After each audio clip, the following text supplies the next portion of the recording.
کہ جن میں تمام، دیکھیں یہاں یہ صورت ہے کہ خود تشخیص جامع شرائط موجود ہو ان میں، کہ جامع شرائط مجتہد کی تشخیص دے سکتے ہوں.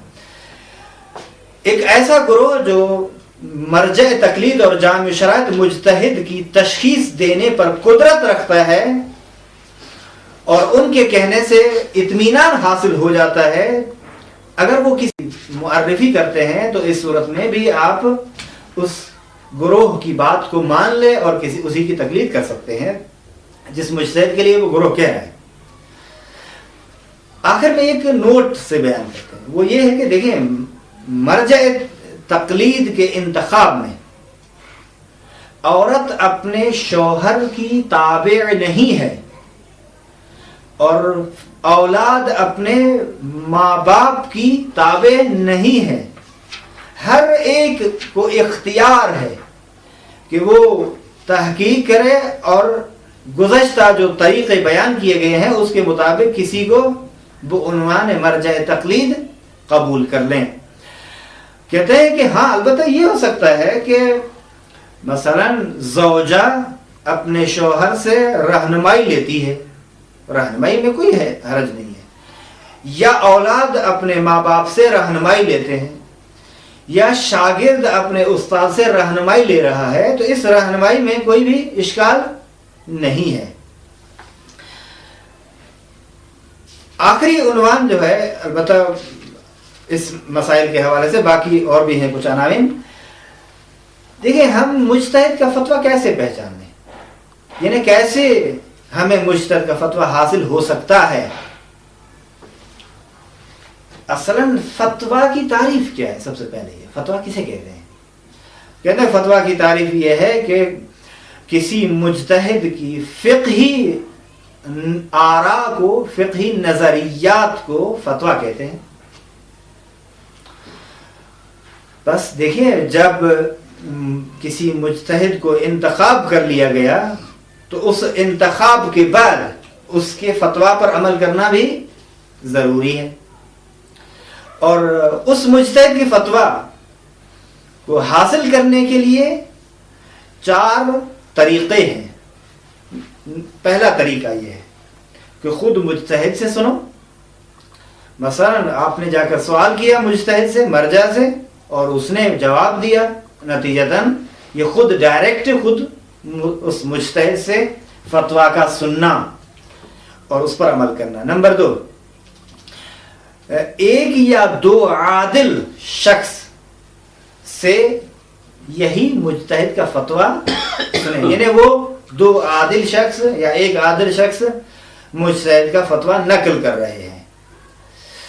مثلا کہتے ہیں معمولاً بزرگان کے دفاتر میں کچھ 1 یا چند مورد اطمینان علماء کو رکھتے ہیں تاکہ یہ لوگوں کے مسائل کا جواب دے. لوگ سوال کرتے ہیں، یہ آغا اسی مرجع تقلید کا فتویٰ نقل کر کے آپ کو بتاتا ہے.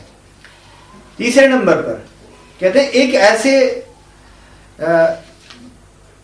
صادق شخص سے سنا جو اطمینان کے قابل ہو، مورد اطمینان ہو. کہتے ہیں کہ اب اس طریقے سے بھی آپ کر سکتے ہیں. مثلا ایک عالم ہے جو مورد اطمینان ہے اور مسائل شرعی اور فتاوی مجتہد کو بیان کرتا رہتا ہے، نقل کرتا ہے، اور اس میں خیانت بھی نہیں کرتا، امانت سے ہر کسی کا فتویٰ اسی مجتہد کے نظریے کے مطابق نقل کرتا ہے اور مقلدین کو بتاتا ہے. تو ٹھیک ہے، اس کے فتویٰ کے اس جو نقل کر رہا ہے اس کی بات کو بھی سنو. حقیقت میں یہ چونکہ ناقل ہے نا، تو یہ بھی ایک مجتہد کے فتویٰ حاصل کرنے کا طریقہ ہے. چوتھا طریقہ اور آخری طریقہ یہ ہے کہ آپ کسی بھی مجتہد جس کی آپ تقلید کر رہے ہیں اس کی فقہی کتابیں ہوتی ہیں.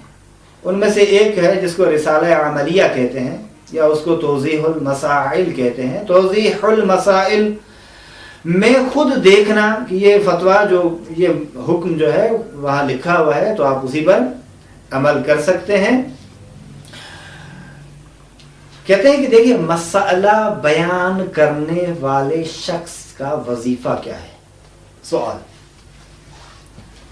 کہتے ہیں اس میں چند مسائل ہیں. نمبر 1 کہتے ہیں کہ اگر بیان فتویٰ میں اشتباہ کرے مسئلہ بیان کرنے والا شخص، مثلا ہم مسئلہ بیان کر رہے ہیں، کبھی مسئلہ بیان کرنے میں اشتباہ کر لیتے ہیں، تو کہتے ہیں کہ واجب ہے کہ جس کو یہ بتا چکا ہے، مثلا مسجد کا پیش نماز ہے، ٹھیک ہے، تمام لوگ اس کے پیچھے نماز پڑھتے ہیں، اور اس نے ایک مجتہد کا فتویٰ ذکر کیا، اس فتویٰ ذکر کرنے میں اس سے اشتباہ ہو گیا. ضروری ہے کہ دوسرے جلسے میں، دوسری کلاس میں، دوسرے مثلا نماز میں تمام کو اطلاع دے دے، بتا دے اسپیکر پر یا شفاہن کہ بھئی جو یہ سن رہا ہے وہ دوسروں تک پہنچائیں کہ کل جس طرح ہم نے مسئلہ بیان کیا تھا وہ ٹھیک نہیں تھا، آج مسئلہ ہم صحیح بیان کر رہے ہیں اور فلاں کتاب میں آپ جا کر دیکھ سکتے ہیں، اور تاکہ اشتباہ جو ہے وہ بھی دور ہو جائے. ایک یہ طریقہ. دوسرے نمبر پر دوسرا وظیفہ اس کا یہ ہے کہ ایک شخص نے کسی مجتہد کا فتویٰ نقل کیا دوسرے کے لیے، ٹھیک ہے، مثلا آپ نقل کرتے ہیں، اویس سیستانی کے فتویٰ کو نقل کرتے ہیں کسی دوسرے کے لیے، اور وہی مسئلہ پھر اویس سیستانی نے نظر جو ان کی تبدیل ہو گئی، دوسرا انہوں نے دوسری رائے دی ہے، دوسری فتویٰ دی ہے، تو کیا واجب ہے آپ پر کہ آپ دوسرے کو بتا دیں؟ کہتے نہیں، واجب نہیں ہے، ہاں مستحب ہے کہ آپ جس کو بتا چکے ہیں، اب مسئلہ چینج ہو چکا ہے، پہلے مسئلہ اس طرح تھا، وہی مجتہد خود اس کی نظر چینج ہو چکی ہے جس کی وجہ سے اس کی فتویٰ چینج ہو چکی ہے. ضروری نہیں ہے کہ چینج شدہ مسئلے کو آپ اس کو بتا دیں جس کو پہلے آپ مسئلہ بیان کر چکے تھے. نمبر 3 تیسرا وظیفہ کہتے ہیں ایک مرتبہ یہ ہوتا ہے کہ کسی مجتہد کے فتویٰ کے بارے میں یہ گمان رکھنا کہ میرا گمان ہے کہ اس کا فتویٰ اس طرح ہے یا اس طرح ہے. کہتے ہیں عمل کرنے کے لیے اور نقل کے لیے دونوں، یعنی جو شخص نقل کر رہا ہے یا جو شخص عمل کر رہا ہے وہ یہ گمان رکھے کہ ہو سکتا ہے مجتہد کا فتویٰ اس طرح ہو یا اس طرح ہو. کہتے ہیں یہ کافی نہیں ہے. نقل کر رہا ہے تو بھی اطمینان ہونا چاہیے، اور عمل کر رہا ہے تو بھی اسے اطمینان ہونا چاہیے. بریکٹ میں انہوں نے لکھا ہے کہ بلکہ باید اطمینان بیان داشتے باشد، کہ اس طرح ہے. کہتے ہیں کہ مگر یہ کہ یہ گمان خود مجتہد کے ظاہری قول سے سمجھا جا رہا ہو، یا جو مسئلہ بیان کرنے والا ہے اس کے ظاہر کلام سے یہ سمجھا جا رہا ہو، یا رسالہ عملیہ میں جس طرح آیا ہے وہ ظاہر کلام اس طرح گمان جس طرح یہ کر رہا ہے ان سے یہی سمجھا جا رہا ہے، تو اس صورت میں کہتے ہیں مشکل نہیں ہے، وہ بیان کر سکتا ہے. آخر میں کہتے ہیں بطور خلاصہ یہ کہہ سکتے ہیں کہ گمان حجت نہیں ہے، مگر یہ کہ خود مجتہد کے کلام کا ظہور یا ناقل فتویٰ کے کلام کا ظہور یہی بتا رہا ہو، پھر آپ اس پر عمل بھی کر سکتے ہیں اور دوسرے کو بتا بھی سکتے ہیں. کہتے ہیں دیکھیے اگر اختلاف ہو جائے مجتہد کے فتویٰ کے حصول میں، اس صورت میں کیا حکم ہے؟ مثلا کہتے ہیں کہ اب اس کی صورتیں بنا رہے ہیں. دیکھیں دو شخص ایک مجتہد کا فتویٰ نقل کر رہے ہیں، اور اسی مجتہد کے لیے دوسرے دو عالم جو ہیں وہ دوسری طرف فتویٰ نقل کر رہے ہیں، یعنی اختلاف ہو گیا فتویٰ نقل کرنے والوں میں آپس میں. تو اس صورت میں کس کی بات مانی جائے؟ کہتے ہیں اس صورت میں کسی کی بھی بات قابل قبول نہیں ہے. دوسری صورت یہ، ایک مرتبہ خود مجتہد سے مسئلہ سنتا ہے، لیکن دوسرا شخص وہی مسئلہ اس بندے خدا کو دوسری طرح بیان کرتا ہے. در واقع اختلاف ہوا اپنے سننے اور نقل کرنے والے کے درمیان میں. خود مجتہد سے کسی اور طرح سے سنا ہے، اسی مجتہد کے فتویٰ کو نقل کرنے والے کی جانب سے کسی اور طرح سے سنا ہے. تو اب کس کی بات مانے؟ کہتے ہیں کہ ظاہر ہے جو خود مجتہد سے سن چکا ہے وہی بہتر ہے، وہی معتبر ہے، اسی کو انتخاب کرنا چاہیے. جیم کہتے ہیں کہ ایک مرتبہ خود شخص مجتہد سے سن رہا ہے اور رسالہ عملیہ میں دیکھ رہا ہے، دونوں متفاوت ہیں. مجتہد کہہ کچھ اور رہا ہے، اس کے رسالہ عملیہ میں کسی دوسرے طریقے سے ذکر ہوا ہے. تو کہتے ہیں کہ دیکھیے اس صورت میں ضروری ہے کہ جو مجتہد سے سن رہا ہے اسی کی بات کو عمل کرے اور وہی معتبر ہے اس کے لیے. یہ الف بے جیم اور دال کا مسئلہ. کہتے ہیں کہ دیکھیے رسالہ عملیہ میں جو کچھ ذکر ہوا ہے وہ اختلاف رکھتا ہے اس کے ساتھ جو کوئی دوسرا بندہ ذکر کر رہا ہے. کہتے ہیں کہ اس صورت میں جب رسالہ عملیہ میں اشتباہ نہ ہو تو جو کچھ رسالہ عملیہ میں ہے وہ معتبر ہے. فرض کریں مثال کے طور پر آپ ایک بزرگار کی تقلید کر رہے ہیں، ٹھیک ہے، رسالہ عملیہ میں کسی اور طرح سے لکھا ہوا ہے اور ایک اور بندہ خدا آپ کو دوسری طرح سے وہی فتویٰ بیان کر رہا ہے.